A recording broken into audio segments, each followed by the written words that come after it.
But certain dots, like when I see that they put every black man in the movies in a dress at some point in their career, I'll be connecting them down like, wow, all these brothers got to wear a dress. Wallace.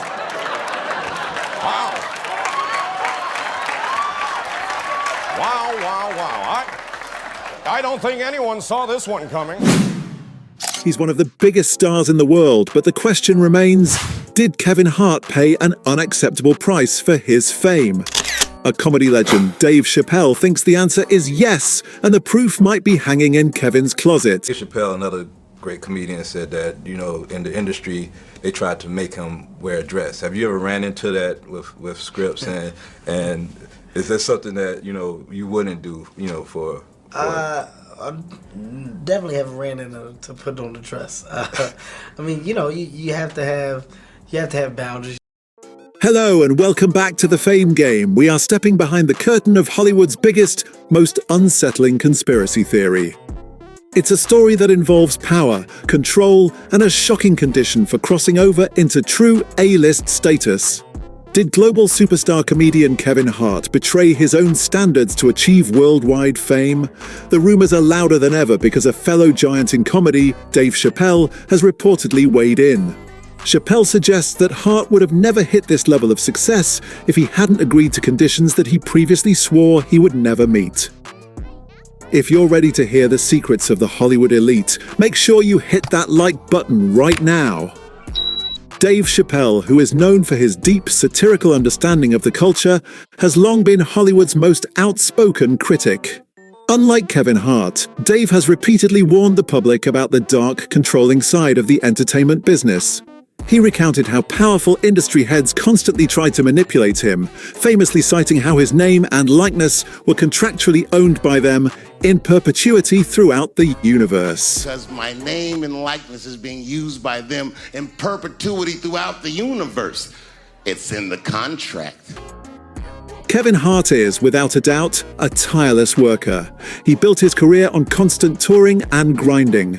However, history shows us that hard work alone isn't always enough to reach the $100 million plateau in Hollywood. So what secret ingredient catapulted Kevin into the highest echelon?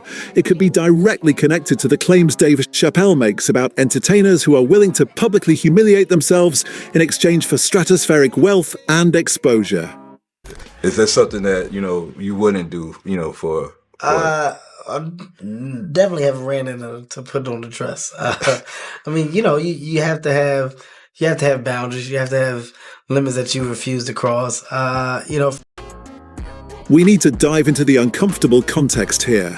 There is a deeply rooted, long-standing conspiracy theory suggesting that black male entertainers are subjected to a bizarre, unspoken prerequisite. They must wear a dress on screen to make it big in Hollywood. What do you want, Shanae? Oh my goodness. If it isn't Little Miss Attitude, why are you always over here? What makes this theory so disturbing is the execution. The roles often require successful black comedians to play exaggerated and highly offensive caricatures of black women. These performances end up reinforcing tired, negative stereotypes, like the infamous characters Shanae or Big Mama. You just have to look at the numbers. The fact remains that there is a disproportionately high amount of feature films showcasing successful black male actors, cross-dressing, or playing female characters. Think about all the iconic, boundary-breaking careers this happened to. Eddie Murphy in The Nutty Professor and Norbit. Martin Lawrence in Big Mama's House, a 3-movie franchise. Tyler Perry in his wildly successful Madea franchise. Marlon Wayans in White Chicks. Jamie Foxx on In Living Color as Wanda. This isn't a minor observation, it's a striking pattern. Multiple successful black comedians and actors have come forward confirming that they were explicitly asked to wear a dress, even when the scene had no real narrative justification. The most famous example of resistance is Dave Chappelle. In 2005, Dave was on top of the world, but he suddenly rejected a colossal $50 million contract from Comedy Central and fled to South Africa. The media narrative was vicious. They tried to paint him as mentally unstable or a drug addict. Upon his return, Dave appeared on the Oprah Winfrey Show to set the record straight. He told Oprah he wasn't rejecting the $50 million. He was rejecting the toxic circumstances that came with it. He's way on the street screaming, "They're trying to kill me." Yeah, we hear those stories. And it always happens around the time of their career where it seems as though they're wrestling here. They come in, the writer comes in, I think he's the writer. Dave had been in show business since he was 14. He said he saw the writing on the wall. He knew what happened to stars just as they were about to cross that final, biggest plateau of fame. He mentioned high-profile incidents, Mariah Carey's strange breakdown after her $100 million deal, or his co-star Martin Lawrence's public mental health crisis involving a gun. Dave noted that these strange, career-threatening events always seemed to occur right as the star was poised to reach a new level of power. Witnessing the birth of a star. Please welcome DaveChappelle.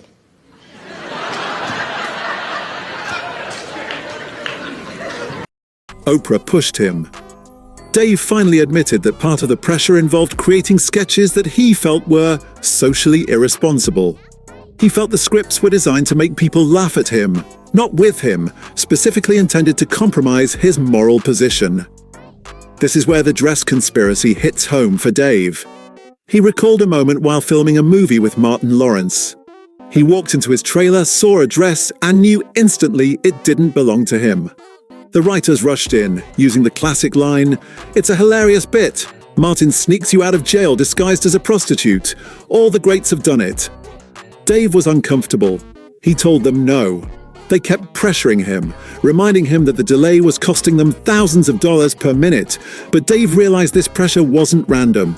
It was a calculated move. Recently have a Twitter account. I typed my name in, they were like, "You cannot use celebrity names." I was like, word? I see a fake Dave Chappelle, so I stopped following the guy. And it turned out the guy was like hilarious. Hey, who is this guy? He stood firm. He told them he wouldn't wear the dress. The producers miraculously returned 10 minutes later with a brand new scene, proving they had already developed 2 versions of the script. Dave's takeaway was a clear lesson for all actors. You must set boundaries and stick to your principles. This brings us to Kevin Hart. Just a year before his career exploded, Kevin was asked in an interview about Dave Chappelle's claims. Kevin nervously laughed, saying he fully agreed that it was important to protect your personal brand and set boundaries that you refuse to cross. He said, "I know what they are. They've yet to be challenged." Is that something that, you wouldn't do, for I definitely haven't ran into to put on the dress. I mean, you have to have boundaries. You have to have limits that you refuse to cross. Yet in 2013, Kevin hosted Saturday Night Live. In a sketch impersonating young Oscar nominee Kuvanjena Wallace, Kevin appeared in a dress. Almost immediately after that SNL appearance, the floodgates of opportunity opened. Kevin Hart went from a successful comedian to an absolute Hollywood powerhouse. He was cast in major tentpole blockbusters like Get Hard, The Wedding Ringer, Central Intelligence with Dwayne "The Rock" Johnson, and the immensely profitable Jumanji franchise. He launched his own successful production company, Heartbeat Productions, and signed major deals with Nickelodeon and other studios. If you're subscribed to the Fame Game, you already know we have the best celebrity deep dives. If you haven't, please click the subscribe button now and join the conversation.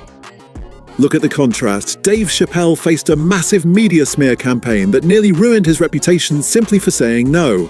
Kevin Hart, on the other hand, publicly admitted to cheating on his wife, Eniku Parrish, while she was pregnant, a moral failing that usually craters a celebrity's career, and yet his career momentum barely paused. Between 2018 and 2022, he continued to appear in blockbuster films and secure lucrative partnerships across every major platform. This discrepancy highlights a terrifying truth. Hollywood bosses value money and total control above all else. Moral principles are seen as a liability, or worse, a sign of weakness. Fellow comedian Cat Williams has frequently added fuel to this fire, suggesting that Hollywood is managed by a secretive society. Williams argued that Kevin Hart didn't have to worry about wearing the dress because he was following a long line of dress-wearing people who had gone before him. Kat suggested that comedians who refuse to join this power structure, the people he describes as being against the Illuminati, are the ones who get punished. Big dick deviance is all catching hell in 2024. It's up for all of them. It don't matter if you Diddy or whoever you is. TGJ. He claimed that the press hates them and that they get punched in the face all the time. He warned that confronting the individuals who control the entertainment industry comes with a heavy price, stating, "If your mouth is really, really big and you try to tell the truth for a living, hatred is coming your way." The question isn't about whether Kevin Hart is talented or hard-working. He is both. The real issue is the boundary he publicly swore he would never cross, and then did. Sources close to Dave Chappelle suggest that Dave has always been uneasy with Kevin's relentless, almost desperate obsession with success. They feel Kevin has traded the integrity of his brand for box office dominance. As one fan perfectly articulated, "This isn't about the dress for me. This is about how far people will go for the sake of money and fame. How he sees the idea of men wearing dresses as being a boundary that he allowed himself to cross is what's humiliating." What do you think? Did Kevin Hart make the ultimate compromise for the ultimate levels of fame? We want to hear your voice. Comment down below and let us know. Was Kevin Hart forced to compromise his principles, or was that SNL skit just a harmless joke? Make sure you're subscribed to the Fame Game for more celebrity deep dives, and check out this next video right here.